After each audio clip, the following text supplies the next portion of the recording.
Have you gotten many calls on your cell phone yourself from people you don't want to hear from? Bob, I'll tell a secret about the way that I answer my cell phone calls. If you call my cell phone and a number pops up there that I don't recognize, I do not answer it. So I have received numerous phone calls of numbers that pop up. Very rarely do they leave a message, but it's still an unwanted intrusion, no different than if they called my home number and I had caller ID on my home number. So I think it's a logical extension to carry over the wildly popular no-call list that affects home phone numbers to those that affect cell phone numbers. And as technology gets greater and greater, the ability to sell those lists of established cell phone numbers gets greater as well, as I understand it, and that's why I'm moving forward with that bill. Are the standards going to be the same for cell phones as they are for landline phones at home? You know, I have introduced them that way, and I expect to work with the Attorney General's office to see if any lessons have been learned through enforcement that may need to be tweaked one way or the other.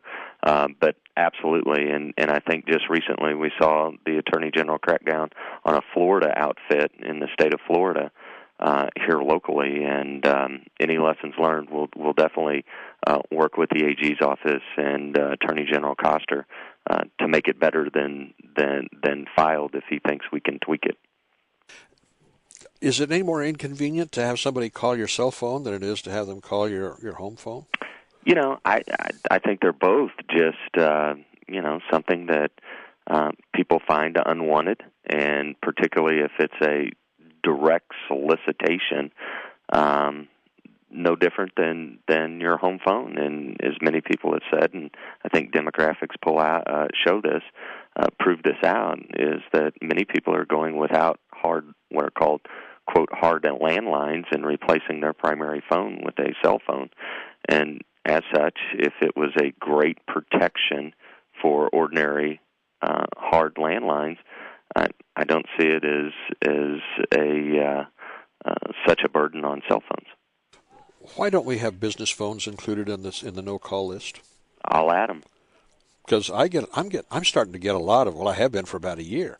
I've been getting a lot of phone calls on my business phone here at the newsroom from people that want to lower my debt or sell me windows or God knows what else. I think you make a valid point, and hopefully during the hearing process we can mark this up to improve it better. This is something on two fronts, and we haven't touched on the second front. I don't view cell phones any different than landlines. I think the no-call list has been a wildly successful program in the state of Missouri for hard landlines, and it should apply to cell phones.